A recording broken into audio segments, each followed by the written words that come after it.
This is one of many Nigerian townships that are home to many an internet romance scamming cell.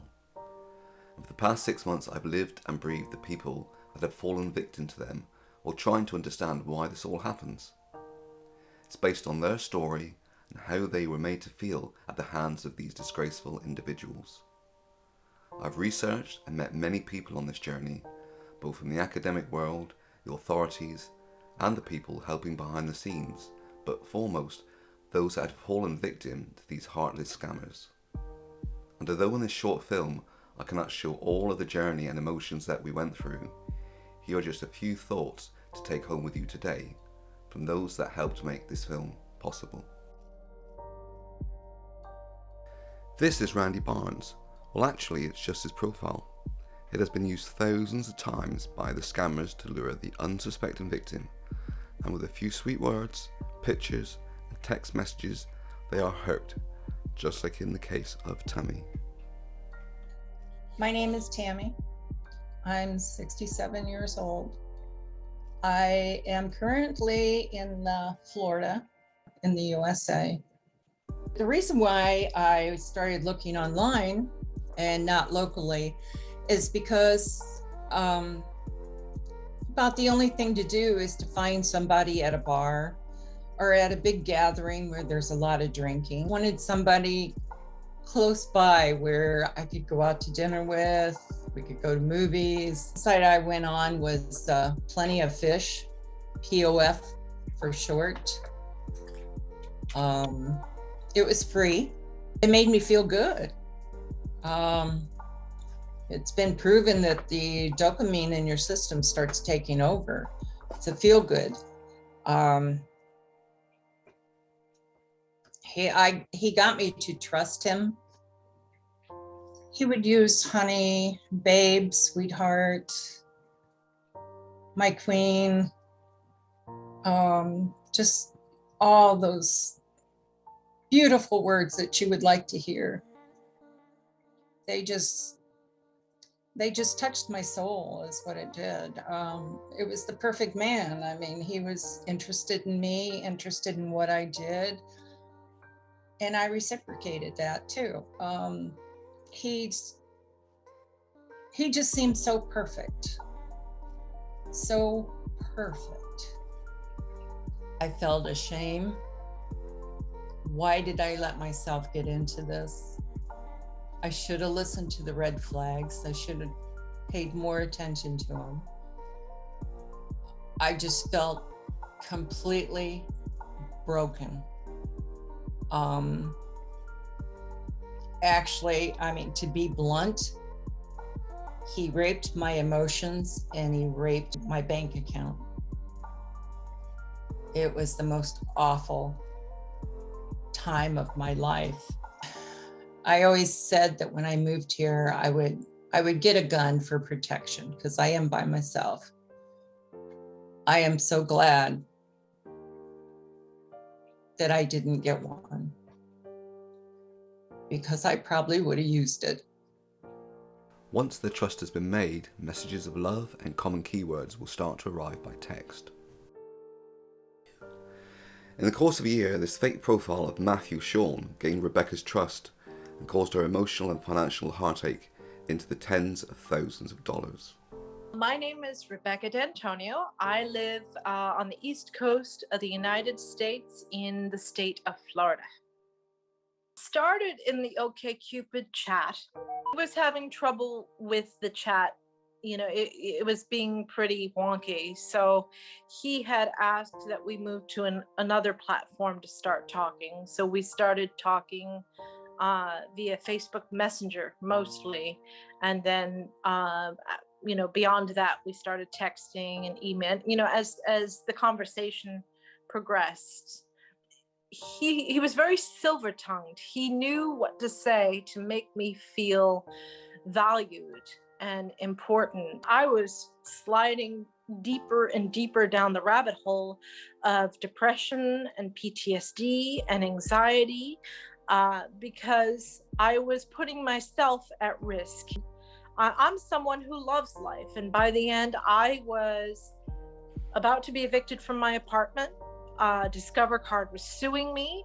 I couldn't see over the edge of all this financial turmoil and everything that was happening. And I was scared and I was alone, and I became suicidal. Ruth's support group. And it was that support group that was actually able to help me understand and digest and process what had actually happened to me. In every real sense, and an emotional and financial rape. This is James, though his real name is in fact Petra Wagner, a Czechoslovakian actor, and another well-used fake profile that found Lydia on Tinder within a few days of her making an account. I live in the United States of America, in Chicago. I wasn't really looking for a relationship. There was more, I just wanted to meet new people. I had no idea about the scammers. So I'm just gonna try and see what kind of people you can meet on the dating website. So I was kind of thinking it's safe. It's like you can meet nice people. The conversations were very short, maybe few minutes. The only thing that the person was saying, like, you are so beautiful, you are so beautiful. It was very fake, I would say, or just a little weird. He asked me to go off the Tinder, and he kept saying, I don't want any guy to steal you from me. I don't want to meet you any other guy. So like I said, there was so many red flags. But then I was still thinking that I'm talking to the same guy, and I'm like, maybe he's just lying. Maybe he just doesn't want to tell me. But I never got an idea that the actual pictures that I'm looking at, they are fake.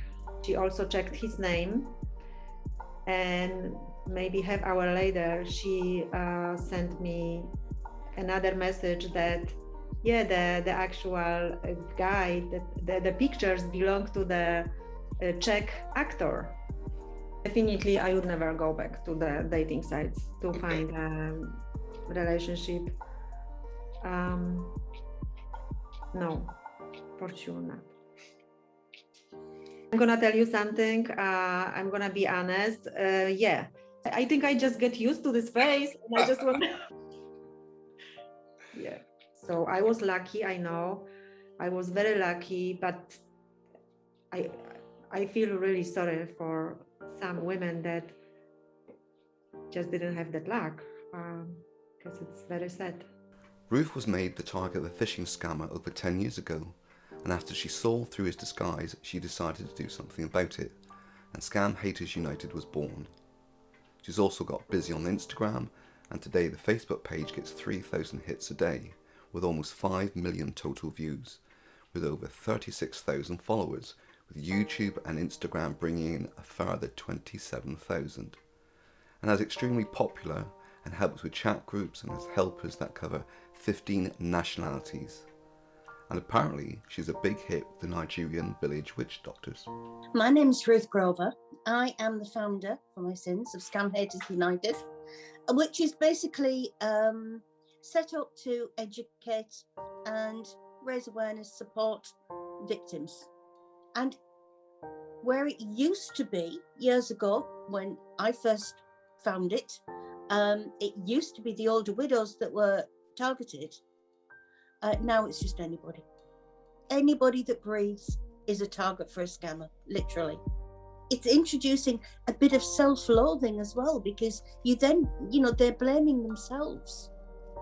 And that doesn't help anybody, because it's not their fault, they were scammed. But they blame themselves and not the scammer. And that's a phenomenon as well. If it's a person and it's breathing, it is a target for a scammer. Once they get a hook in the brain, it seems to stay there. You can't understand how a fake world can become so real to so many people. Scamming could stop tomorrow with the simple adage, don't talk to strangers. We say it to kids, yet adults take no notice of it. It is the totally most bonkers thing that anybody's ever heard of, or never heard of. Really. While we worry about being scammed and shutting down our accounts and telling ourselves that Facebook and Instagram should never have existed, and consider going back to a time when your only mobile phone was a landline and letters were king, Facebook have been getting busy and are spending millions on a machine learning system called DEC, Deep Entity Classification, which learns to sift out fake from real users via a mix of rules and machine learning models to work out whether the user is fake or not, and then trains itself to understand their neural network. Facebook so far state that it has kept the volume of fake accounts down to an activity of just 5%. That's an incredible 125 million accounts. And although this is a start, at least the media giant has moved in the right direction to try and eradicate this activity for good. Let's hope this is the way forward.